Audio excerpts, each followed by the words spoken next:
فرش مجلس پر فاطمہ زہرا لمحہ لمحہ شمار کرتی ہیں، فرش مجلس پر فاطمہ زہرا لمحہ لمحہ شمار کرتی۔ الرحمن الرحیم الحمدللہ استتماما لنعمته واستعصاما من معصیته لا الہ الا اللہ اخلاصا لوحدانیته واشرف بریته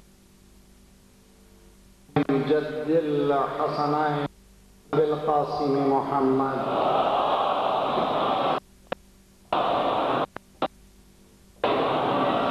وأهل بيته الطيبين الطاهرين المعصومين المظلومين الذين أذهب الله عنهم الرجس وطهرهم تطهيرا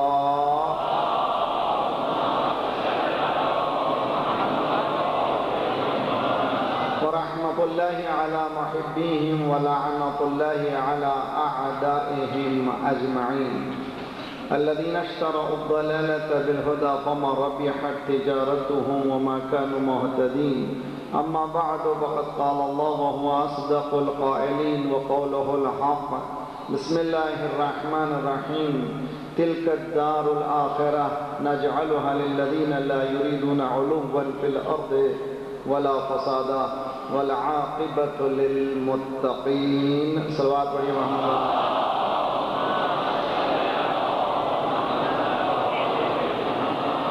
سب مل کر ایک بہتر صلوات پڑھ دیں محمد والا۔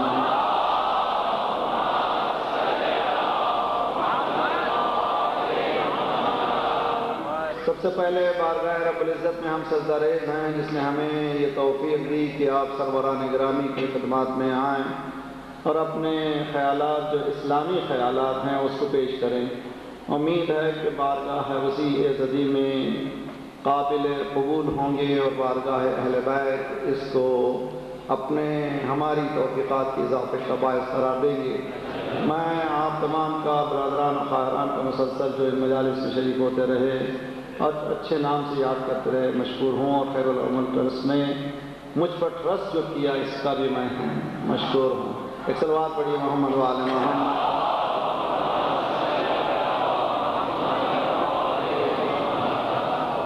گفتگو ہماری ہو رہی تھی اور آج کنکلوژن ہے، تقریباً اختتامیہ ہے، اور ہنوز ابھی ہم ابتدائی دور ہی میں گزر رہے تھے۔ اسلامی اقتصاد کے عنوان سے یہ مجالس کا انعقاد ہو رہا تھا۔ میرے ذہن میں جو بات تھی وہ یہ تھی کہ ہمارے ذہنوں میں بہت سی باتیں، جیسے کہ میں کہا کرتا ہوں، بایولوجیکل مسلمز ہونے کی وجہ سے کنفائن ہیں، بہت ہی محدود دائرے میں پھرتی ہیں۔ اسلام کو بھی ہم نے اتنا ہی محدود سمجھا ہے، کبھی مسجد میں، کبھی امام بارگاہوں میں، کبھی زیادہ سے زیادہ آگے بڑے نمازوں میں، روزوں میں رکھ دیا، یا حج کر لیا تو بہت بڑا مسلمان ہو گیا۔ اسلام ایک سوشیو اکنومیکل پولیٹیکل سسٹم ہے، یعنی اسلام اقتصادی، اجتماعی اور سیاسی نظام کا نام ہے۔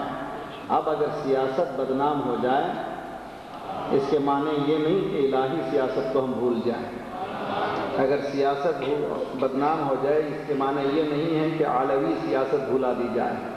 اسلام ایک مکمل سیاسی نظام ہے اور یہ چیلنج لے دیتا ہے دنیا کو کہ تم تمام نظام سے تھک کر آؤ، پھر ہم بتائیں گے ہمارا نظام کیا ہے۔ ہم سے ہٹو گے تو در بدر پھرو گے اور پھر ہمارے پاس ایک دن آنا ہی ہوگا۔ 25 سال در بدر پھرنے کے بعد بھی تم کو آنا ہی پڑا تھا، ایک دن 50 سال گزر جائیں گے در بدر پھر کر ہمارے پاس ہی آؤ گے۔ یہ بدبختی ہے انسان کی کہ تجربے کی دنیا میں گزر رہا ہے جبکہ تجربہ ہو چکا ہے۔ صلوات پڑھیے محمد وآل محمد۔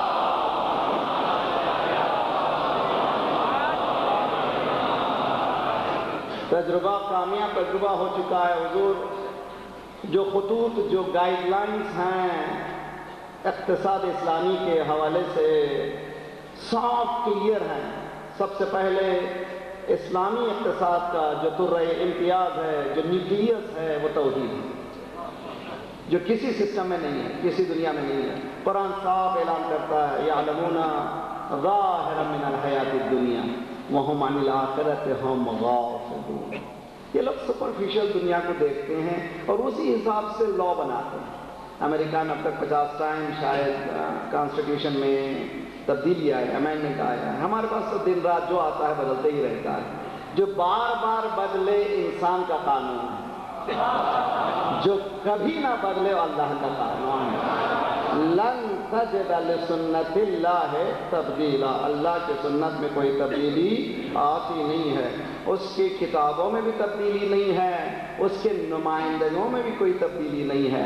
اشخاص بدلتے ہیں، پیام وہی ہوتا ہے، لہجہ بدلتا ہے، سلیقہ وہی ہوتا ہے، مقصد وہی ہے۔ میرے نوجوان اچھی طرح سے ان مجالس کو لے کر کے جائیں، اور میں گزارش کرتا ہوں کہ آپ لوگ بینر ہاتھ میں علم حضرت ابوالفضل العباس علیہ السلام کا علم آپ کے ہاتھ میں ہے، جب ہاتھ میں ہے تو ذمہ داری کا بھی احساس ہونا چاہیے، اس لیے کہ کس کا علم آپ کے ہاتھ میں ہے، گردن تک کیا کیا ذمہ داریاں آپ کی ہیں۔ اب وہ نماز داڑھی کا مسئلہ ختم ہو چکا ہے اور مسئلہ آگے بڑھنا چاہیے، وہیں پر رک جائیے نہیں۔ جنہوں نے نیکیاں حاصل کر لی ہیں اور جو لوگ نیچے ہیں ان کو نیچی نگاہوں سے مت دیکھیے۔ کہہ رہا ہوں سمجھنے کی کوشش کیجئے۔ بعض وقت ہوتا ہے کہ کسی منزل پہ پہنچنے کے بعد ہم نے داڑھی رکھ لی، نمازیں پڑھنے لگے، روزے رکھنے لگے، اس کے بعد اب دوسروں کو کہنے لگے یہ سب چھوٹے ہیں، انہوں نے کچھ حاصل ہی نہیں کی۔ اس طرح کا اسلام نے تربیت نہیں دی ہے۔ اسلام یہ کہتا ہے ہر ایک کو، اگر تم اولیاء پروردگار کی محبت رکھنے والے ہو، اگر تم نور میں ہے تو نور میں جو لوگ اندھیرے میں ان کو محبت سے بلاؤ۔ ایک جملہ کہنے جا رہا ہوں، مریض سے نفرت مت کرو، مرض سے نفرت کرو۔ صلوات پڑھیے محمد وآل محمد۔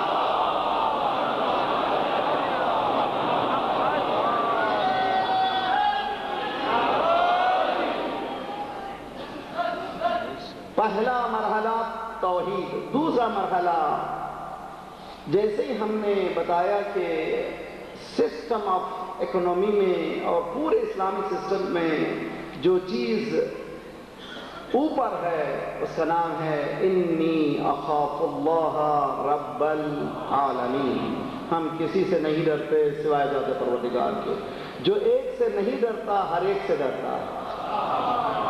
دیکھیں حدیث سنانے جا رہا ہوں، من خاف اللہ اخاف اللہ منہ کل شیء۔ جو اللہ سے ڈرتا ہے خدا ہر شے کے دل میں اس کا ڈر بٹھا دیتا ہے۔ جو اللہ سے ڈرتا ہے خدا ہر شے میں اس کا ڈر بٹھا دیتا ہے۔ امام خمینی رحمۃ اللہ کا جب انتقال ہوا تھا تو میں ٹورنٹو میں تھا، ریڈیو وہاں رات کا ٹائم تھا، ریڈیو میں نے کھولا، کامنٹریٹر یہ کہہ رہا تھا کہ what a man he was, he used to whisper, world used to tremble. کیا انسان تھا وہ، اس کے ہونٹ ہلتے تھے تو دنیا ہلتی تھی۔ ارے تو نے صرف پرتوں کو دیکھا ہے، حقیقت کچھ اور ہے۔ جب اس کے نمائندگوں کا یہ عالم ہے تو اس کے امام کا کیا عالم ہوگا۔ صلوات پڑھیے محمد وآل محمد۔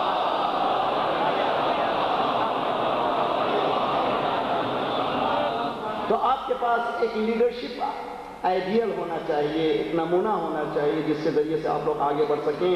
ہم سب انسانی معاشرہ، اب اس میں نسل و رنگ کی کوئی تمیز نہیں ہے۔ اسلام نے جو معیارات مقرر کیے ہیں وہ واضح ہیں۔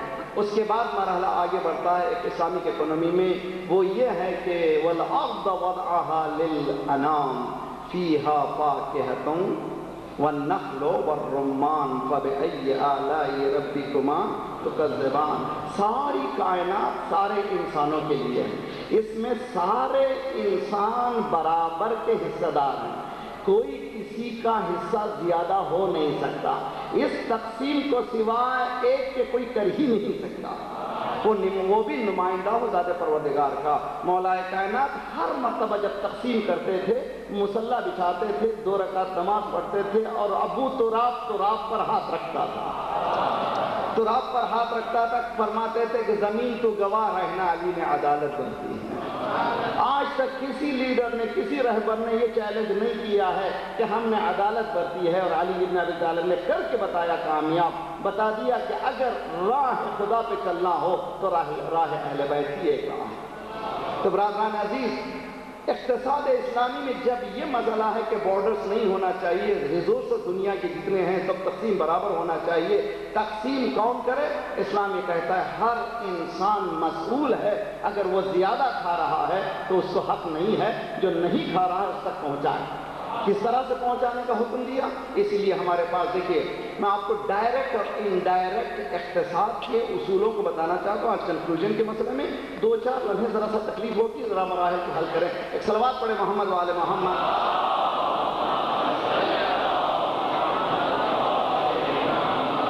ہمارے ہاں اصول فقہ کی بحث میں بلکہ میں نے اپنے تقاریر کے دوران ہمارے ذہنوں میں جو یہ بات ہے کہ 10 فروع ہیں، ایک محدود ہے، فروعات بہت زیادہ ہیں، مثال کے لیے 10 ہیں، اصول بھی بہت زیادہ ہیں، ہمارے لیے مثال کے لیے 5 بتائے جاتے ہیں۔ مثلا اصول اس کو کہتے ہیں کہ اگر اس کا عقیدہ نہ رکھیں تو آپ مومن نہیں کہلائے جاتے۔ مثال دوں میں آپ کو، ملائکہ کا عقیدہ، اگر کوئی مسلمان مومن یہ کہے کہ میں ہر چیز عقیدہ رکھتا ہوں، ملائکہ کا عقیدہ نہیں رکھتا، کیا مسلمان ہے؟ کہ نہیں ہے۔ کیوں بھائی؟ ارے بھائی ہر چیز پر، میں انبیوں کو مانتا، اماموں کو مانتا، قیامت کو مانتا، ملک کو نہیں مانتا۔ کیا ملک کو نہ مانے تو پھر اسلام کو نہ مانا، تو جنت کو نہ مانا، دوزخ کو نہ مانا، یہ اصول ہیں تمام۔ مگر ہمیں مثال کے لیے کیا بتایا جاتا ہے؟ 5۔ اچھا، مثال جو دی جاتی ہے اصول دین فروع دین، دین اسلام کو ایک درخت کے مانند بتایا گیا، خوبصورت مثال ہے۔ درخت میں جڑیں بھی ہوتی ہیں اور شاخیں بھی ہوتی ہیں، جڑیں میں مین جڑ ہوتی ہیں اور شاخوں میں بھی مین شاخیں ہوتی ہیں، اس میں سب شاخیں چھوٹی چھوٹی شاخیں ہوتی ہیں، جڑوں میں بھی چھوٹی چھوٹی جڑیں لگی ہوئی ہوتی ہیں۔ اور ایک خصوصیت جھاڑ کی یہ ہے کہ اگر اس کی تربیت ہونی ہے، اس کی پرورش ہونی ہے، پانی بھی ضروری ہے، زمین کے حالات بھی ضروری ہے، ماحول بھی ضروری ہے۔ دوسری اہم چیز جس کی ضرورت ہے کہ گھاس پھوس جو آ رہا ہے اس کو بھی توڑتے جانا ہے تاکہ اس میں پرورش میں کوئی کمی نہ آنے پائے۔ صلوات پڑھیے محمد وآل محمد۔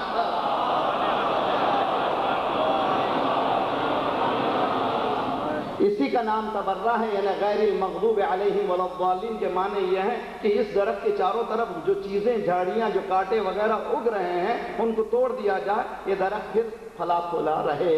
یہ اصول ہے دین اسلام کا۔ جیسے ہی آپ نے کہا فروع دین 10 مثال کے لیے، اب ذرا سا آپ بڑے ہو گئے ہیں ماشاءاللہ پورے مجالس میں آ رہے ہیں، محرم میں آ رہے ہیں، تقریباً 100 فروع ہیں، تقریباً 100 فروع۔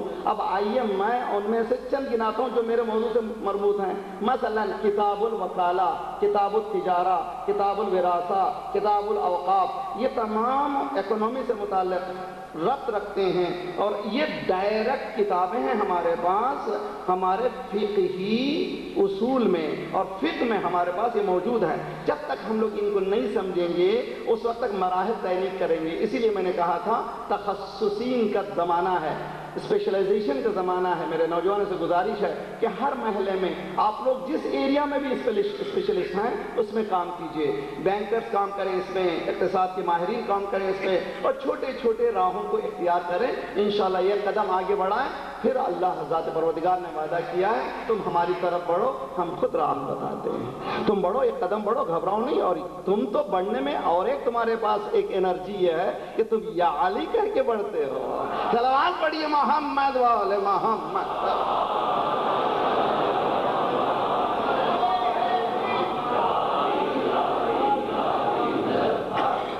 میرے ساتھ رہیں۔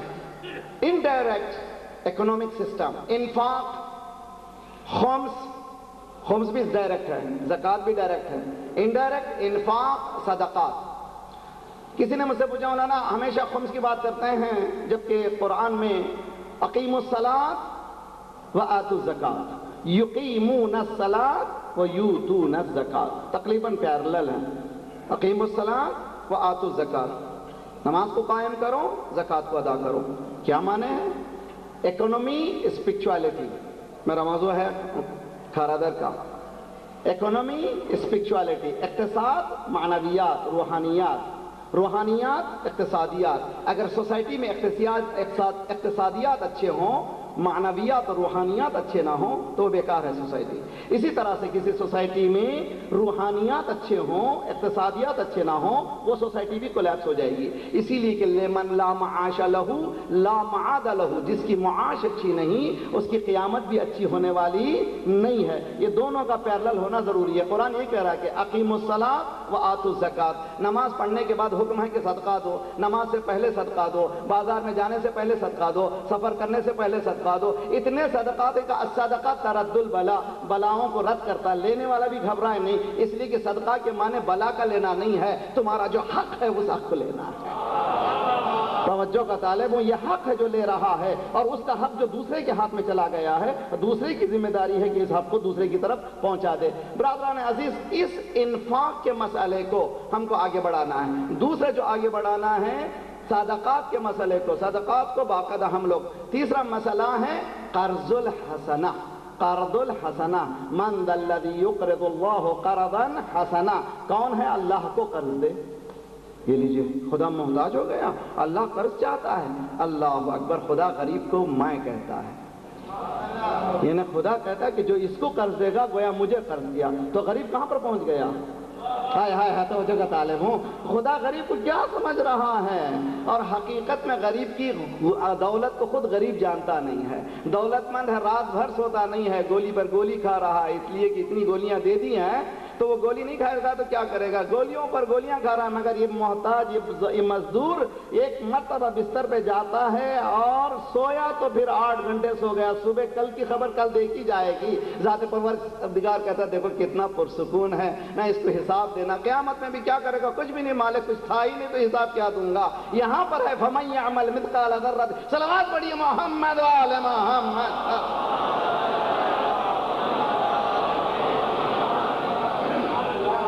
الفقراء عیال اللہ، میں حدیث ہے جو میں یہ بتا رہا ہوں، میں اس کے پیچھے احادیث موجود ہے، میں صرف ایسے نہیں کہہ رہا ہوں. الفقراء عیال اللہ، فقراء فقیر جو ہیں اللہ کے عیال ہیں، اللہ کی فیملی ہیں.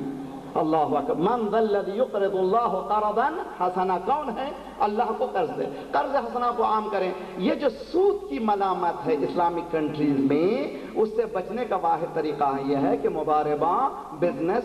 آپ لوگ بزنس میں آگے بڑھیں، چھوٹے چھوٹے اسکیل میں بزنس کریں. بزنس میں حدیث میں ہے کہ رزق کے 90 حصے تجارت میں ہیں، 1 حصہ دوسری چیزوں میں ہے. اور ذات پروردگار کو تاجر اس لیے پسند ہے کہ وہ اپنا سرمایہ توکل کی وجہ سے ڈال دیتا ہے. خدا کو یہ توکل اتنا پسند آتا ہے، اپنا پورا پیسہ ڈال دیا میرے نام پر، اب اس کو میں پلٹا کر کے دوں گا. اور دوں گا تو کیسا؟ صلوات پڑھے محمد وآل محمد پر. کیسے پلٹاؤں گا؟ خدا نے قرآن میں مثال دیا ہے. انبتت 7 سنابل، مثل الذین ينفقون فی سبیل اللہ کمثل حبۃ انبتت 7 سنابل. جو لوگ انفاق کرتے ہیں ان کی مثال کیسی ہے؟ کسان کیا کرتا ہے؟ گیہوں کا 1 دانہ ڈالتا ہے، 1 دانے میں سے کتنے نکلے خوشے؟ 7 نکلے. 7 سنابل.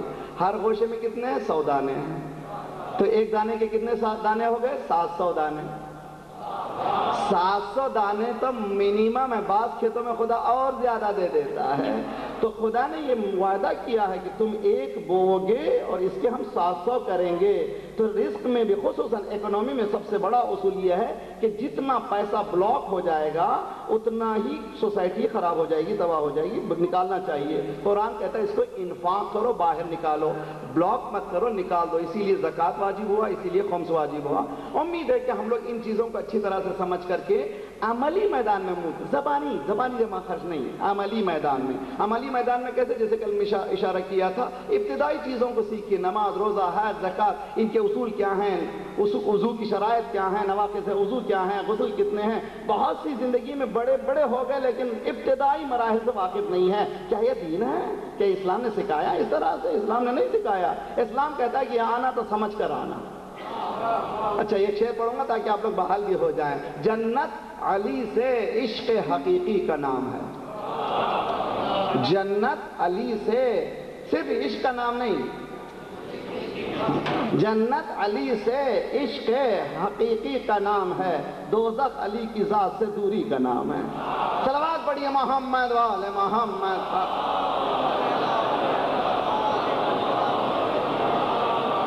قرض الحسنہ عام ہونا چاہیے.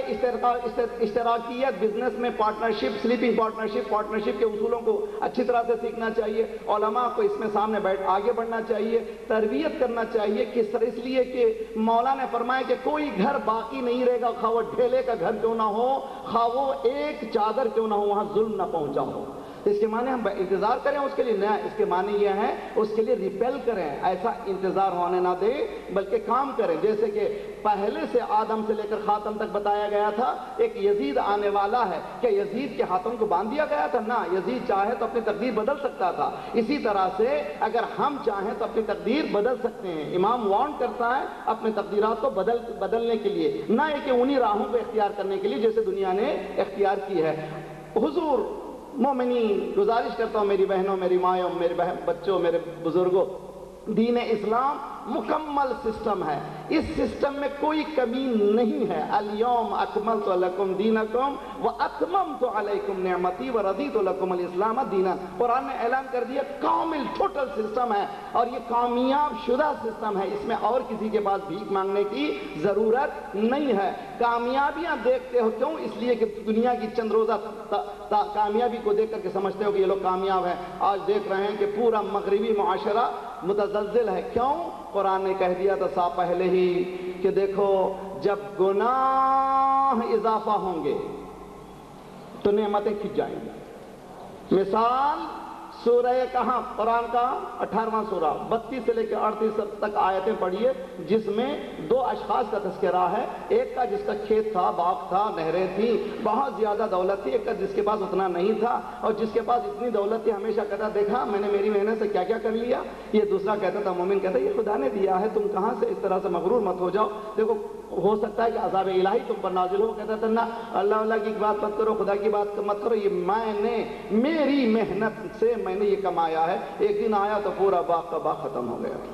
آج بھی ایسے ہی ہے. آج امریکن پورا سسٹم، ویسٹرن سسٹم جو کلیپس ہو رہا ہے اس لیے کہ اللہ کو بھلا دیا گیا تھا. کیسے معلوم اللہ کو بھلا دیا گیا تھا؟ عراق کو اٹیک کر کے 1.5 ملین انسانوں کو مارا. آج غزہ کو ہر روز مار رہے ہیں. آج افغانستان میں خون بہا رہے ہیں. آج پاکستان کو ٹکڑے کرنا چاہتے ہیں. ہر ملک کو ٹکڑے کرنا چاہتے ہیں اس لیے کہ آپ کا الو ٹھیک ہو. زیادہ برباد دیکھ کر کے خاموش ہو جائے گا. خدا جب بدلتا ہے تقدیروں کو کچھ اس طرح سے بدلتا ہے. خدا جب ظالمین کو سزا دیتا ہے کچھ اس طرح سے سزا دیتا ہے. قارون کے خزانے کا میں نے تذکرہ کیا تھا، دھس گیا. ذات پروردگار نے بتایا کہ وہ چلتے چلتے پورا خزانہ دھس گیا. سنکنگ جس کو کہتے ہیں، آج ان کی اکانومی سنک ہو رہی ہے اسی طرح سے جس طرح سے قارون کی ہوئی تھی. اس لیے کہ تمام اکانومی کے اصول ظلم پر مبنی تھے.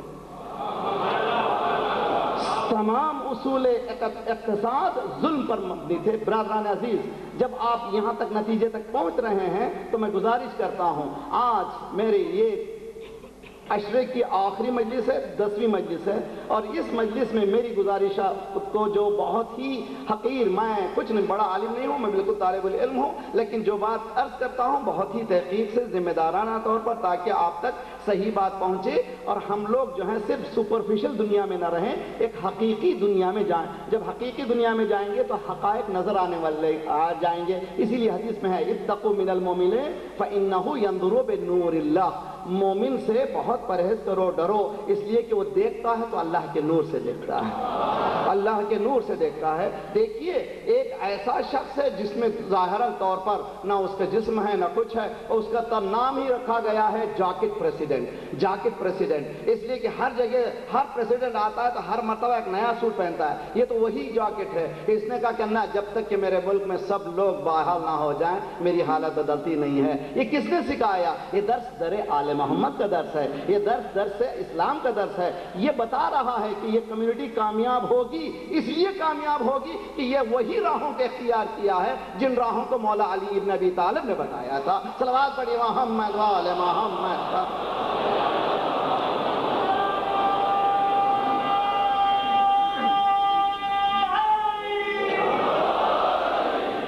انفاق کے لیے ہم نے بتا دیا تھا، جو ریسورسز آپ کے پاس ہیں، جو ایبیلٹیز آپ کے پاس ہیں، وہ دینا شروع کر دیجئے، اور آپ کے پاس اگر علم ہے تو علم دیجئے، دولت ہے تو دولت دیجئے، حسن ہے تو جو آپ کے پاس شجاعت کے جوہر ہیں شجاعت دیجئے، جو خدا نے آپ کے پاس دیا ہے اس کو دینے لگیے۔ معاشرہ بہت جلد پورے معاشرے میں یہ دولت پھیلنے لگے گی۔ خدا زبردستی کسی کے مال کو لینا نہیں چاہتا، محبت سے دلوانا چاہتا ہے۔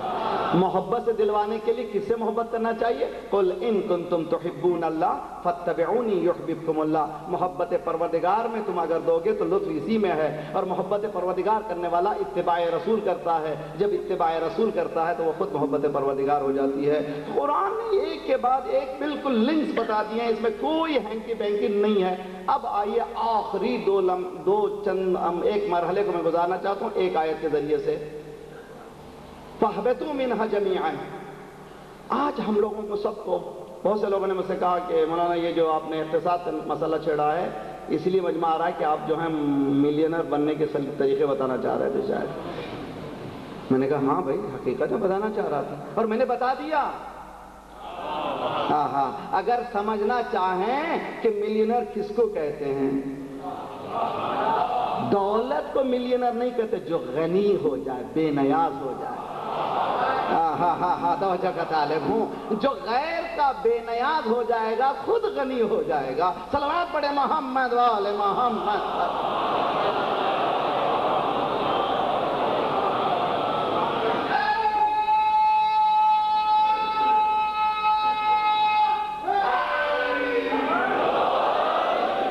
آج جو سچویشن ہے قرآن ڈسکرائب کرتا تھا کہ آج سچویشن ہے ساری دنیا میں ایک فیئر ہے، خوف ہے۔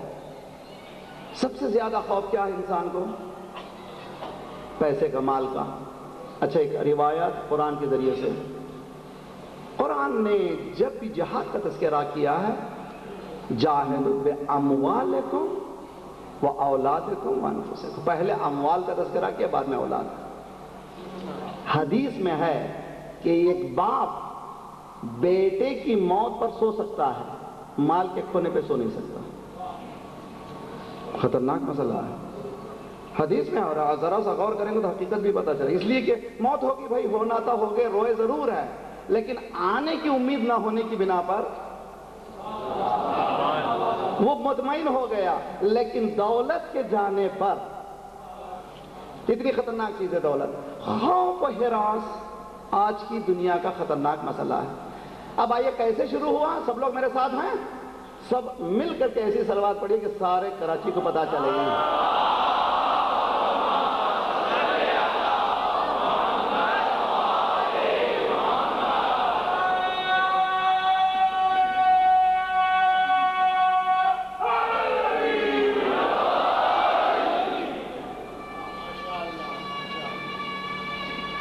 حیدری ساتھ رہنے۔ فَاهْبِطُوا مِنْهَا جَمِيعًا۔ ذات پروردگار نے کہا نکل جاؤ یہاں سے، آدم حوا نکل جاؤ، منہا جمیعا فَإِمَّا يَأْتِيَنَّكُمْ هُدَايَا۔ جیسے تم نکلو گے تم کو میں چھوڑنے والا نہیں ہوں، چونکہ محبت ہے۔ اللہ بندے سے اللہ ذات پروردگار بہت محبت کرتا ہے۔ میں یقیناً میری طرف سے ہدایت آئے گی۔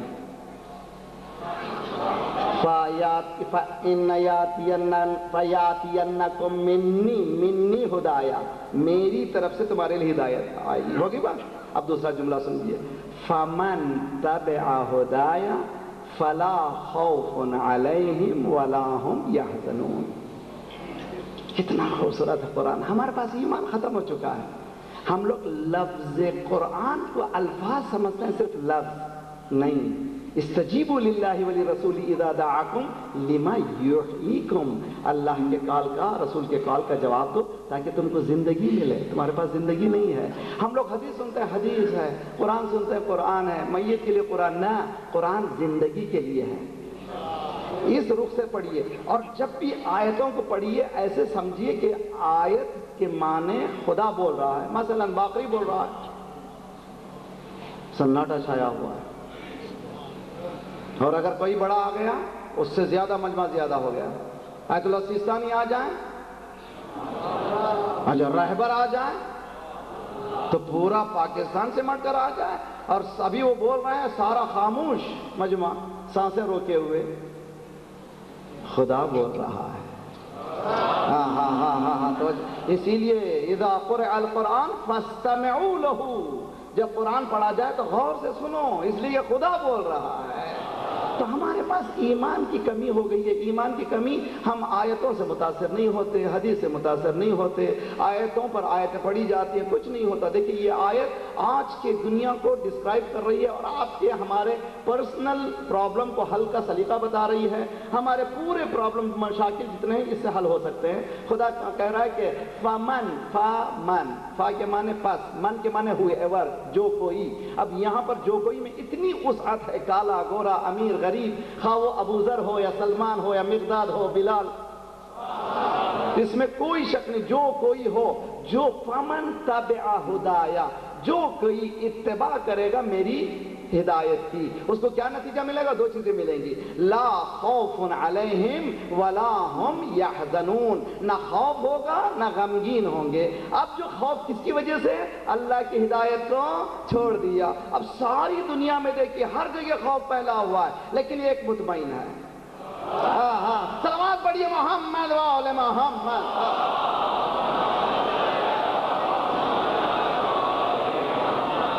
یو اے ای میں ابھی, اب دیکھیے تو یہ چیزوں کو ذرا سا غور سے پڑھیے اور غور سے دیکھیے. آج ہمارے پاس کراچی میں, پاکستان میں جو ایجوکیشن سسٹم میں کولیپس ہوا ہے, جو گھسے گئے ہیں, گھسایا گیا ہے, جو سسٹم کو لایا جا رہا ہے, ہمیں کچھ پتہ نہیں ہے. ہم لوگ بہت سمپل مسلمان ہیں, سیدھے سادے مسلمان ہیں, اور ہم پر کوئی بھی حکومت کر سکتا ہے.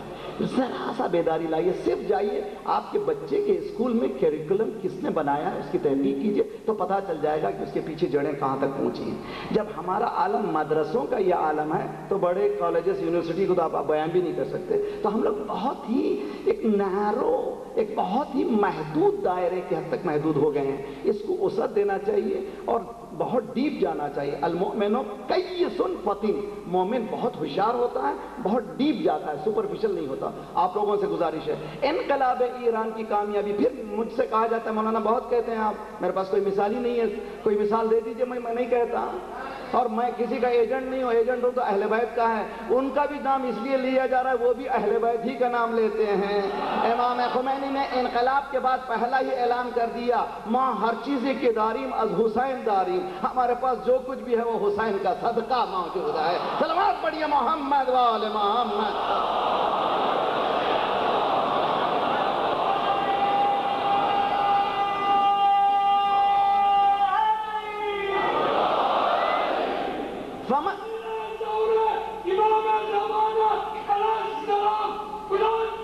صلوات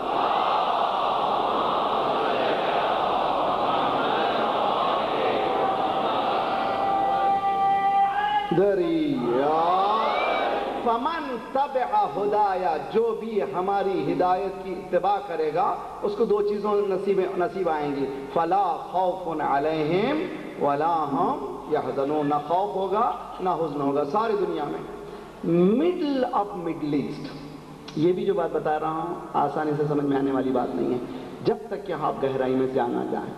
middle of Middle East, U A E, جس کو دبئی, جو 7 اسٹیٹ ہیں, 8 اسٹیٹس ہیں, وہاں پر ایک سسٹم لایا گیا اسی 30 سال کے اندر.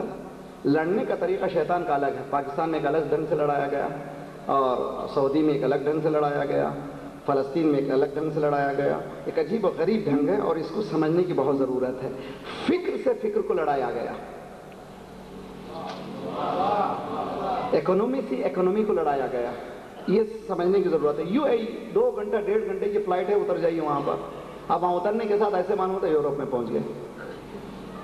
وہاں کا سرپرست یہ کہتا ہے ہم نے مسجد بھی بنائی ہے، ہم نے کلب بھی کھولا ہے. کون ہے یہ؟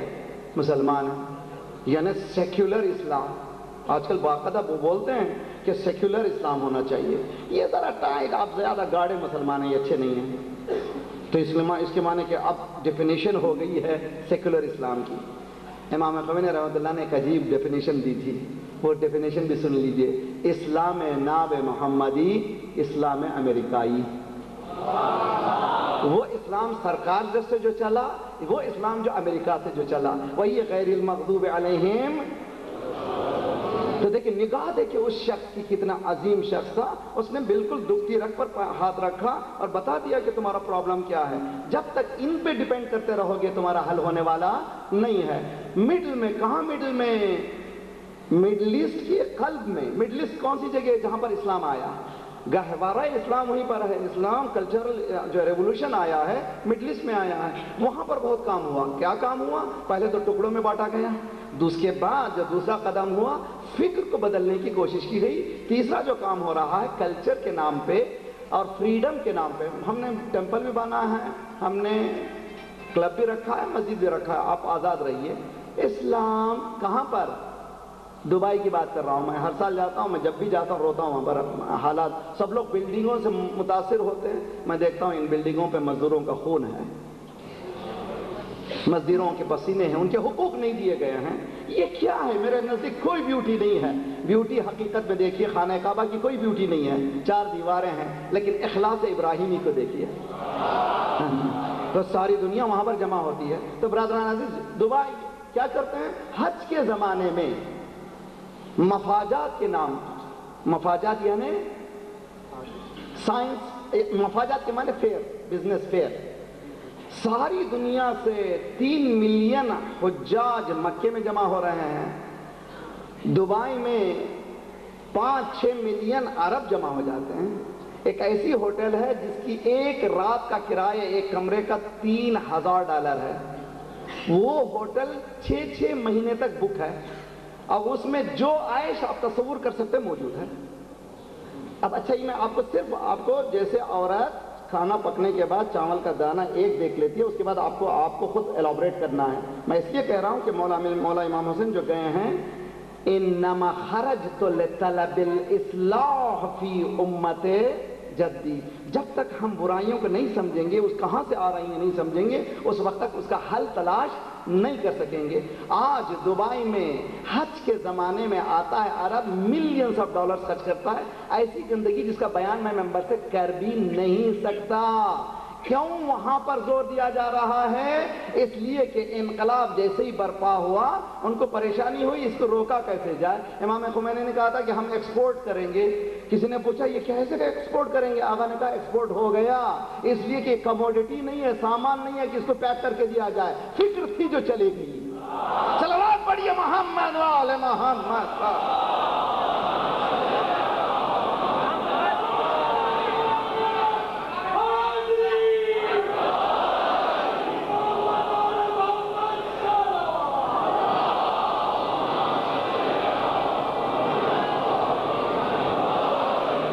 الحمدللہ آج کراچی کا ماحول، مجالس اس طرح کے مجھ جیسے پڑھنے والے کے لیے، اس فکر کو رکھنے کے لیے سامنے ہزاروں کا مجمع بیٹھا ہوا. اس سے پتہ چل رہا ہے کہ آج کا نوجوان چاہتا ہے حقائق سے آگاہ ہو جائے. اور کس کے صدقے میں؟ اہل بیت کے صدقے میں، یہ امام حسین کے صدقے میں. اور اگر حقیقت میں یہ وہ انقلاب حسینی ہے، ایک محرم صحیح ہو جائے تو دنیا میں انقلابات آ جائیں. صلوات پڑھیے محمد وآل محمد.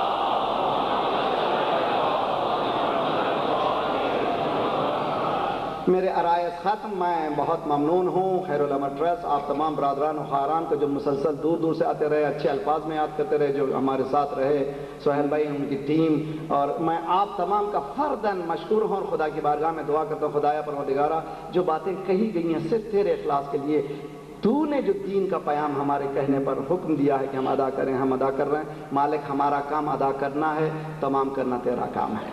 امام خمینی نے کہا تھا کہ ابتدا کرنا ہمارا کام ہے، عمل ہمارا کام، نتیجہ ہمارا کام نہیں ہے.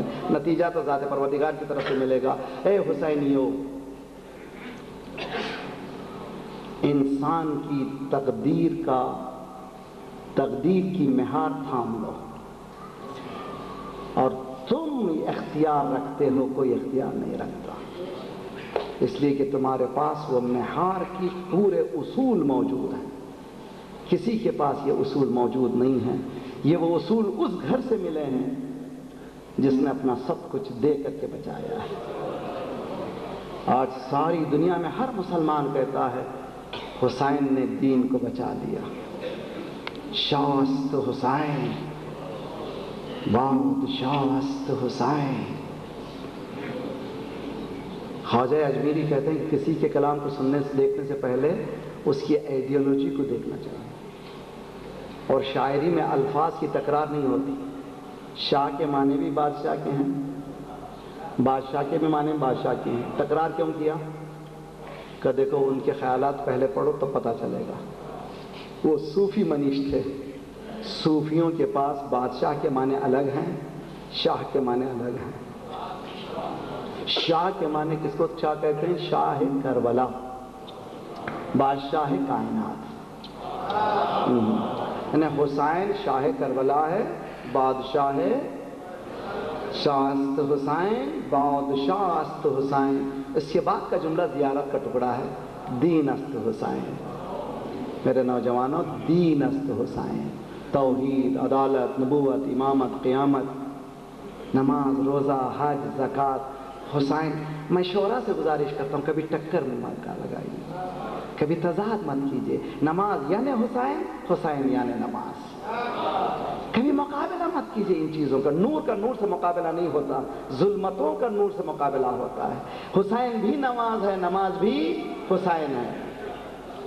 بلکہ اگر اور آگے بڑھوں تو بھیا عباس آج کی رات مہلت لے لو، حسین کو نماز پسند ہے.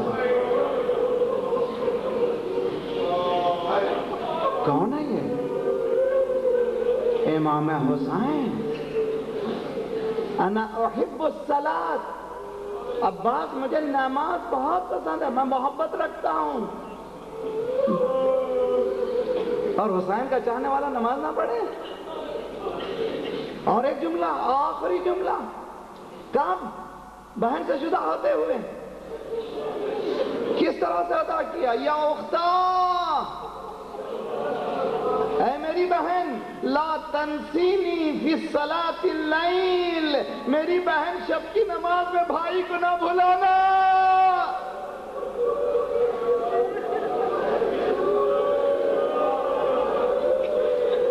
کون ہے یہ؟ امام حسین. اب غور کریں آپ اچھی طرح سے. دین است حسین، دی پناہ ہست حسین. توحید، عدالت، نبوت، امامت، قیامت، نماز، روزہ، حج، زکوٰۃ، تمام فروعات. یعنی دین پناہ کے معنی ہے توحید کو پناہ دینے والا، عدالت کو پناہ دینے والا، نبوتوں کو پناہ دینے والا، امامتوں کو پناہ دینے والا، قیامت میں پناہ دینے والا، نمازوں کو پناہ دینے والا، روزوں کو پناہ دینے والا، زکوٰۃ کو پناہ دینے والا، حج کو پناہ دینے والا، خمس کو پناہ دینے والا. پڑھتے چلے جائیے. دین است حسین، دین پناہ است حسین. اب چونکہ دین تھا، سرداد سر دے دیا. وناداد دست در دست یزید. ہاتھ حسین کا ہاتھ نہیں تھا، توحید کا ہاتھ تھا، عدالت کا ہاتھ تھا، نبوت کا ہاتھ تھا، امامت کا ہاتھ تھا، نمازوں کا ہاتھ تھا، روزوں کا ہاتھ تھا، حج کا ہاتھ تھا. وجود پورا مکمل اسلام تھا. سر دے دیا، ہاتھ نہیں دیا. شب عاشور آ گئی. اب کچھ کہنے کی ضرورت ہے؟ بس طبیعت فضائل کو بھی نہیں سننا چاہتی. بس طبیعت یہی چاہتی ہے فاطمہ کے لال کو پرسا دیں، فاطمہ کے لال کا پرسا دیں۔ فاطمہ کو دیکھیں شہزادی کہیں بیٹھی ہوں گی، دعا دیتی ہیں، خدایا گودی سلامت رکھ۔ میں کہوں شہزادی جاہو حشم کی دعا دیجئے، دولت کی دعا دیجئے، مال و منال کی دعا دیجئے، گودیوں کی سلامتی کی دعا کیوں دے رہی ہیں؟ عجب نہیں جواب ملے تجھے نہیں معلوم، کربلا میں میری گودی خالی ہو گئی۔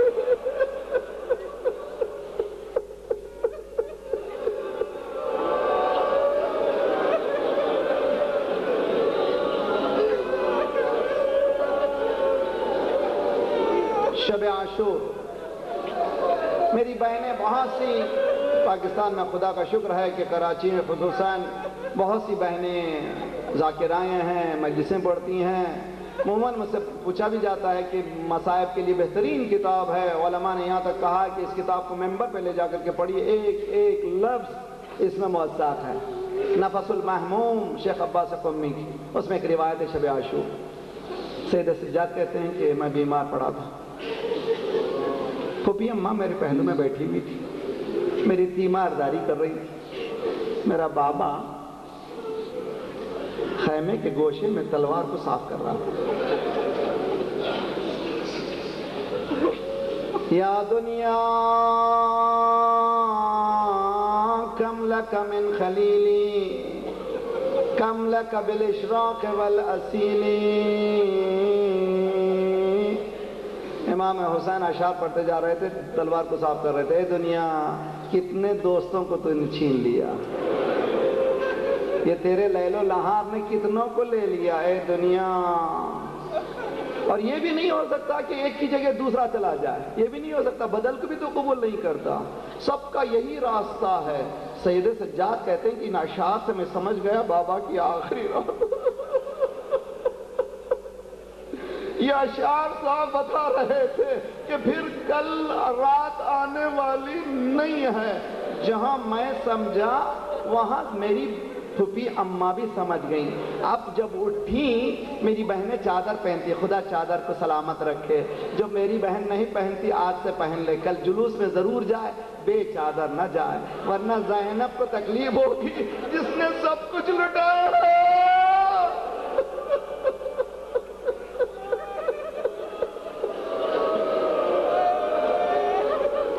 اس دین کے لیے سب کچھ لٹایا، اس دین کے لیے کم از کم اس دین کا احترام کرے۔ سید سجاد کہتے ہیں کہ پھوپھی اماں سمجھ گئی، اب اٹھی، چادر پہننے والے اگر سیدھا نہ ٹھہریں تو چادر ان کے پیروں کے بیچ میں آ جائے گی، اس لیے کہ چادر اتنی ہوتی کہ پیر نظر نہ آئے۔ چادر پہننے والے اگر سیدھا نہ کھڑے ہوں تو درمیان میں چادر آئے گی، گریں گے۔ پھوپھی اماں اٹھی، 2 قدم آگے بڑھی، گری، یعنی گویا زینب کی کمر ٹوٹ گئی تھی۔ اٹھی گری، قریب آئی، اے میرے ماں جائے، کیا یہ ہو سکتا ہے آج کی رات ٹل جائے، کل کا دن ٹل جائے؟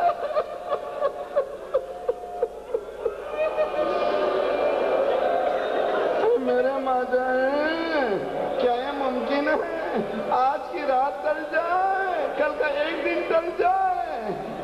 بہن زینب نا تقدیرات نے لکھ دیا ہے، کل ہم جا رہے ہیں۔ ایک مرتبہ زینب نے تماچے مارے، الیوم مات جدی، الیوم ماتت امی، الیوم مات ابی، الیوم مات اخی، آج میرا نانا مر گیا، آج میری ماں مر گئی، آج میرا بابا مر گیا، آج میرا بھائی مر گیا۔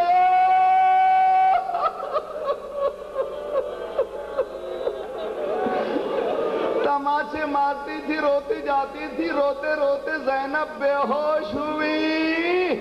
اب ذرا دل تھام کے سنیے، خدا آپ کی بہنوں کو سلامت رکھے۔ آپ کے سامنے اگر بہن بے ہوش ہو جائے تو پہلا کیا ڈھونڈتے ہیں آپ؟ پہلے پانی تلاش کرتے ہیں تاکہ چھڑکے۔ اے غریب حسین، بہن بے ہوش ہے، ہوش میں کیسے لائے؟ آنکھوں سے آنسو چلے، قطرات گرے، زینب نے آنکھیں کھولی، پوچھتی جاتی تھی، بھیا نہ رونا، اماں نے کہا تھا حسین کا رونا مجھے پسند نہیں ہے۔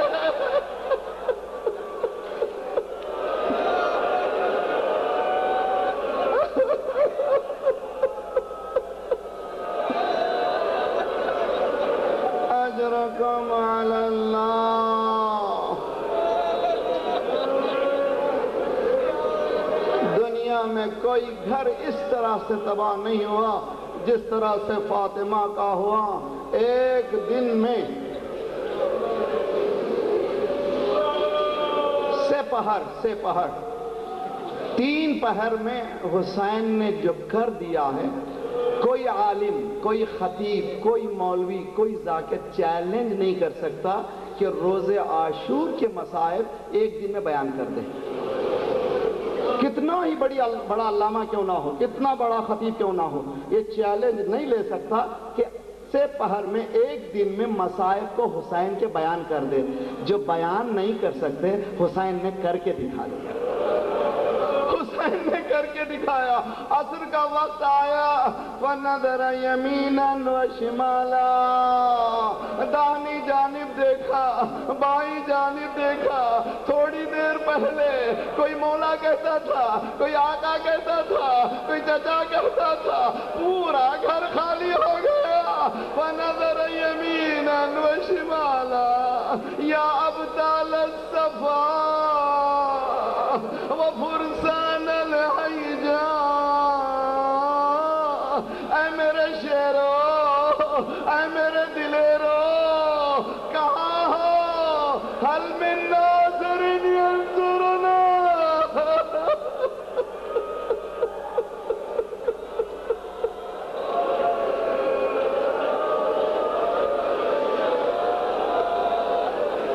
اجرکم علی اللہ۔ امام حسین آخری رخصت کے لیے داخل ہوئے خیمے میں۔ صبح سے جو گیا ہے واپس نہیں آیا، جو گیا تو گیا، اب یہ آخری سہارا ہے۔ سب سے بڑی مصیبت کون سی ہوگی سوچیے آپ۔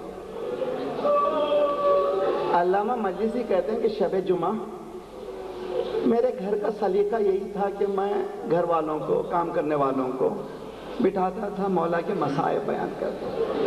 اچھا سلیقہ ہے، شب جمعہ کوشش کیجئے فوراً 2 نماز میں جائے، دعا میں اگر نہیں جا سکے گھر والوں کو بٹھائیے، ٹی وی بند کیجئے، 2-4 جملے مرثیے کے پڑھ لیجئے۔ بہت اثرات ہیں امام حسین کی۔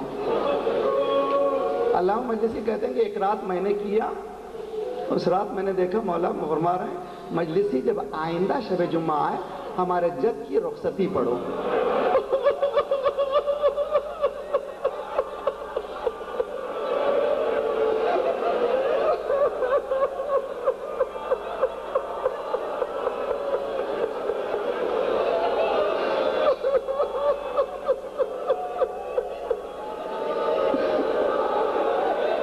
مجلسی پریشان ہو جاتے ہیں، مولا علی اکبر کے سینے سے برچی نکالتے نہیں پوچھا، عباس کے کٹے شانے اٹھائے نہیں پوچھا، قاسم کی پامال لاش اٹھائی نہیں پوچھا، یہ کون سا مرحلہ ہے؟ جب غور کرنے لگے پتا چلا، ارے غریب نکلنا چاہتا تھا، بیویاں چاروں طرف، چھوٹے چھوٹے بچے دامن کو پکڑ کر پوچھتے تھے مولا کس کے حوالے کر رہے ہیں؟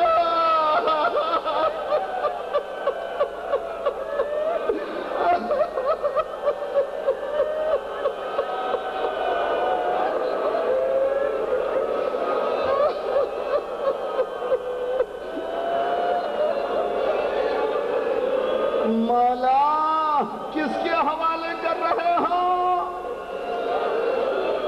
اب مجھ میں دم نہیں ہے، بس ایک ہی جملہ اور میرے ساتھ رہے، انشاءاللہ مصاب ہوں، اس لیے کہ ہمارے پاس ایک ہی رات ہے، نہیں معلوم آئندہ سال جیے ہیں ہمارے شہزادی صلی اللہ علیہ کی فاطمہ الزہرا احسن اللہ لکی العزا فی ولدک الحسین، ہمارا پرسہ قبول کیجئے۔ حسین جا رہے ہیں، مولا نے جملے بہت اہم فرمائے جناب زینب سے. ایک تو حقیقت کو بتانا ہے، دوسرے یہ بھی بتانا ہے کہ ذمہ داری کیا ہے. پہلا جملہ کہا جا رہا ہوں خدا حافظ. زینب ام کلثوم سب کو نام نام لے لے کر کے. اچھا یہ بھی بتا دوں آپ کو کہ مقاتل کہتے ہیں جب رخصتی کے لیے امام حسین آئے تھے 200 بچے تھے. 4 سال سے کم کے 200 بچے تھے. یہ گھر صرف کربلا میں ختم نہیں ہوا، کربلا سے مدینے پہنچنے تک سارے کے سارے بچے. 80 عورتیں تھیں تقریباً اور 200 بچے تھے. امام حسین چاہتے تھے حقائق کو واضح کر دیں. بہن زینب سب کو تمہارے حوالے ہیں. یاد رکھنا بہن، میرے بعد بڑے مراحل طے کرنے ہوں گے، بڑے مراحل طے کرنے ہوں گے، بڑی پریشانی آئیں گی، بڑی مصائب آئیں گے، لیکن تمہیں یقین بتا دوں کہ تم پلٹ کر جاؤ گی نانا کے پاس. نانا کے پاس جانا تو ہمارا سلام کہنا. بہن ہوشیار رہنا، سب کی وصیتیں. بہن کبھی ہوشیار رہنا ہاتھ اٹھنے نہ پائیں، اس لیے کہ تمہارا ہاتھ اٹھ جائے گا. بہن ہوشیار رہنا. خدا حافظ میں جا رہا ہوں. حسین نکلے. شعر سنیے، عجیب و غریب شعر ہے. ترکت الخلق ترا فی ہواک وایتمت العیالی لکی اراک. پروردگار میں نے سب کچھ تیری محبت میں چھوڑ دیا، میرے بچوں کو یتیم کر ڈالا تاکہ تجھ سے ملاقات کروں. باہر داہنی جانب دیکھا، بائیں جانب دیکھا، گھوڑے پر سوار ہوئے. چل، یہ آخری سواری ہے. کتنا وفادار ہے. تو ہمارے ساتھ بھوکا ہے، تو ہمارے ساتھ پیاسا ہے. یہ میری آخری سواری ہے. آگے بڑھ گھوڑا. آگے نہیں بڑھتا. آگے بڑھتا کیوں نہیں؟ آگے نہیں بڑھتا. ایک مرتبہ مجھے معلوم ہے گھوڑے نے اشارہ کیا. خدا کسی باپ کو یہ عالم نہ دکھائے، سمو سے لپٹی ہوئی گھوڑے صبح سے جو گیا تھا وہ واپس نہیں آیا. میرے بابا کو مقتل میں نہ لے جا.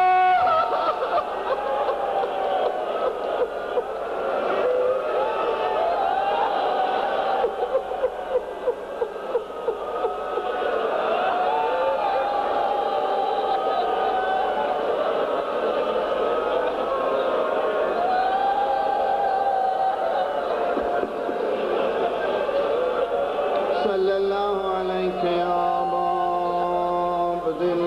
وعلى الأرواح التي علت ببنائك وأناخت برأيك عليكم منا السلام أبدا ما بقيت وبقي الليل والنهار. السلام على الحسين وعلى علي بن الحسين وعلى أولاد الحسين وعلى أصحاب الحسين. ويا ليتنا كنا